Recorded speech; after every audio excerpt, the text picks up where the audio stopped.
Guys, welcome back to my channel. I'm Pia, and today's video is going to be all about what routine you can have if you have oily, acne prone skin type just like me. I have done a video previously on what products you can use if you have acne prone skin, but again, oily and dry makes the world of a difference. And me being an oily skin type, I thought it's only if I come here and kind of give you information on what you can use. And my intention for the video is to kind of educate y'all on why we're using these ingredients on your skin, how they're benefiting you. And so the next time you go purchase it, you know how exactly it's helping you, why you're purchasing it, and you're not just buying a product based solely on someone else's recommendation, because what works for them might definitely not work for you. So let's get into it, and I hope you all get the maximum out of this video. And I'm sorry for any background noises, if any, because there's some fights going on around my society. So yeah, let's get into it. The first and the foremost thing I use both morning and evening is a salicylic acid face wash.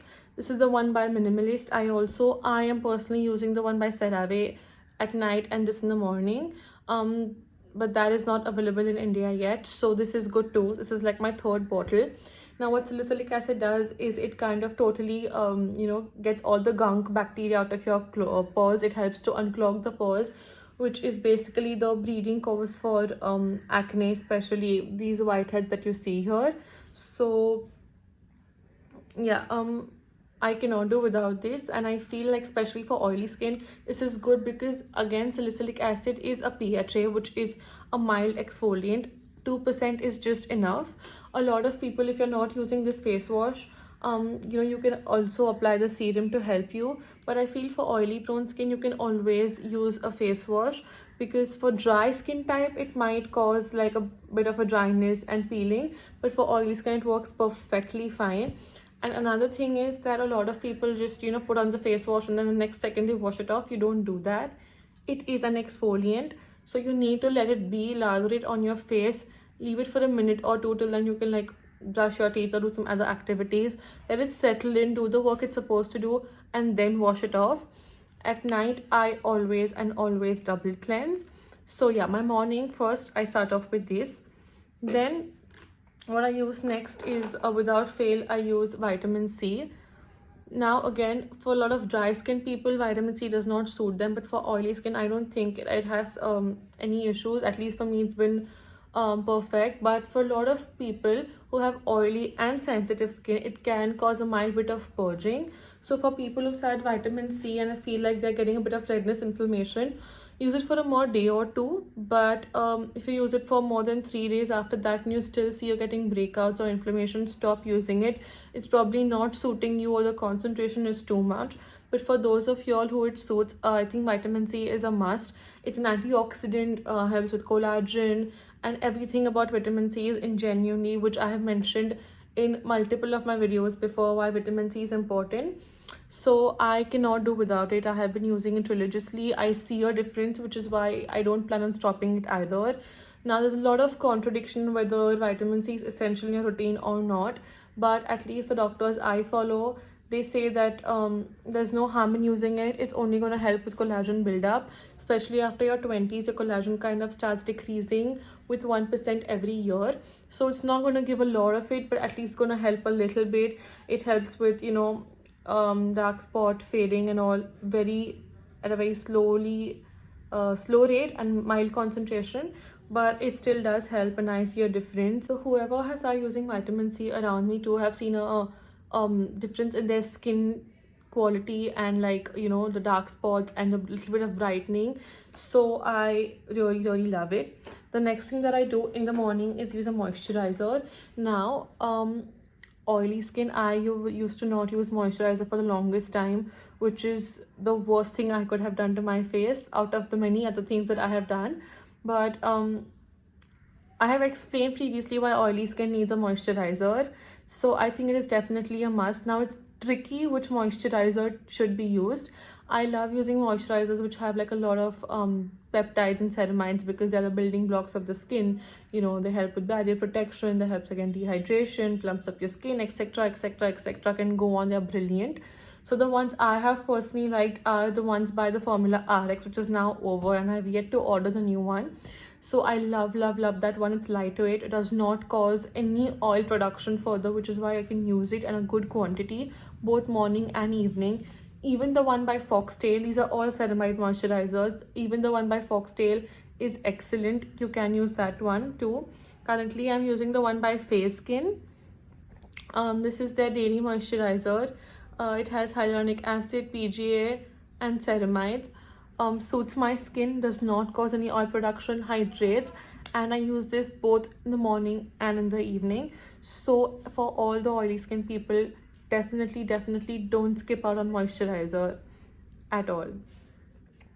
Now, the most important step is SPF. Again, for oily skin people, it is tricky because a lot of sunscreen can cause more sebum production and they lead to like a sticky feeling and everything. So I personally love these two. Both are by Earth Rhythm. I also like the one by Minimalist, but it caused like a little bit of piling on top of my vitamin C, and these both work so well on my skin. They do not cause any oil secretion further whatsoever. This one leaves a matte finish completely, and this one leaves like a very dewy looking skin. So you can go for, you know, depending on whatever kind of a look that you want. Some people don't like the dewy look because it makes their skin look oily even though it's not. So both are really good. You can give it a try. That's also my morning skin. For my nighttime routine, I start off with the salicylic acid cleanser again, double cleansing it. And next, so for the longest time, for 3 years continuously, I have used niacinamide because that is one, it's called the hero ingredient. It helps with acne. It helps control oil production in the skin, which is how it helped me control my oily skin over the years. It also helps to hydrate at the same time, so it does all the job. It works for every skin type, so it's not an issue.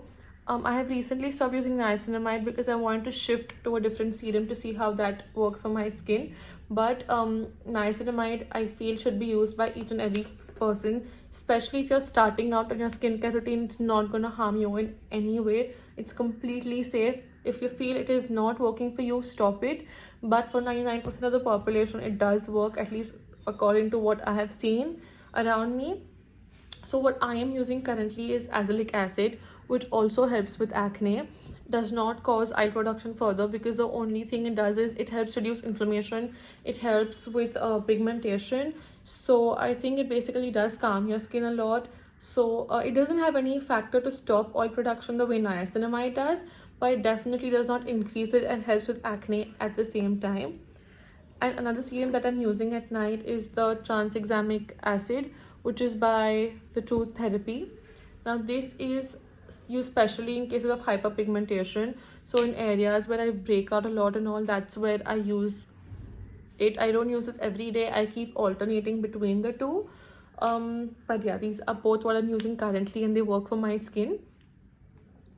Again, I go in with the same moisturizer, and to top it off, lip balm both times of the day, Vaseline. Now a lot of lip balms are what I have seen, when I apply a lot of like heavy duty lip balms, they kind of lead to oil secretion around my nose for some reason and around my lips, and I can feel it.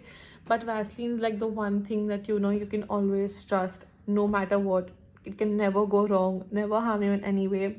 So a lip balm is a must. And also don't forget to apply SPF on your lips, because that will lead to like hyperpigmented lips and then you will regret it later.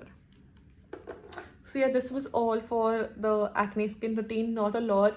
Yes, another side note, for people who have just started out, they can always use 2.5% benzoyl peroxide. It helps to clean the bacteria off your face or your body. If you're getting body acne and you have oily skin, it's very safe for people with oily skin, because it's gonna, sebum kind of generates more bacteria production and benzoyl peroxide helps to remove it.